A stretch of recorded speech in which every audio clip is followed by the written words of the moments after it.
কবিতাৰ শিৰোনাম দূৰ সাগৰলৈ বুলি। ৰচনা জয়ন্ত বৰা। এই বিনন্দীয়া প্ৰকৃতিৰো আছে নিজা ৰং ৰূপ। এবুকু আশা বুকুত সজীৱ হৈ আছে বাবেই পৃথিৱীখন মধুময়। মোৰ প্ৰতিটো উশাহত কেৱল মাথো তুমি। সুগভীৰ অন্তৰ নিগৰি বৈ আহে এখন মৰমৰ জুৰি। মোৰ প্ৰতিটো উশাহত কেৱল মাথো তুমি। সুগভীৰ অন্তৰ নিগৰি বৈ আহে এখন মৰমৰ জুৰি।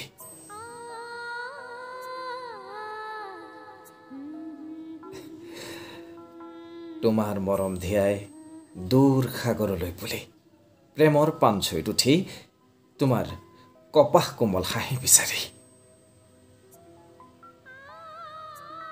এতিয়া মৰম ভাল পোৱাৰ সংজ্ঞা কেৱল তুমি।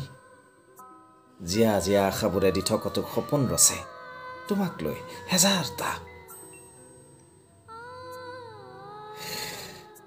বাৰিষাৰ মেঘাছন্ন ডাৱৰে আছে নীলিম আকাশ আৱৰি।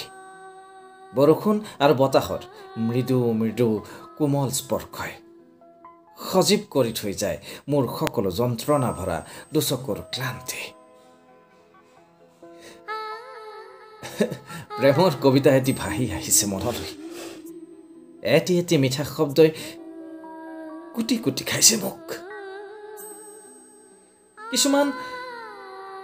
কিছুমান কথা অতি গোপন লিপিবদ্ধ কৰিবলৈ ভয় লাগে।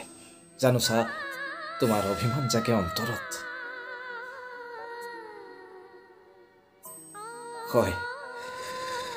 হয় তাকে চিন্তা কৰিছো কেনেকৈ লিপিবদ্ধ কৰোঁ হৃদয়ৰ গোপন দস্তাবেজবোৰ। নকৰোঁ, লিপিবদ্ধ নকৰোঁ দিয়া। হৃদয়ৰ অন্তঃকোণতে আবদ্ধ হৈ থাকক অনুভৱবোৰ। অজুহাতৰ মায়াজাল বৈ যাওক দূৰ সাগৰলৈ বুলি।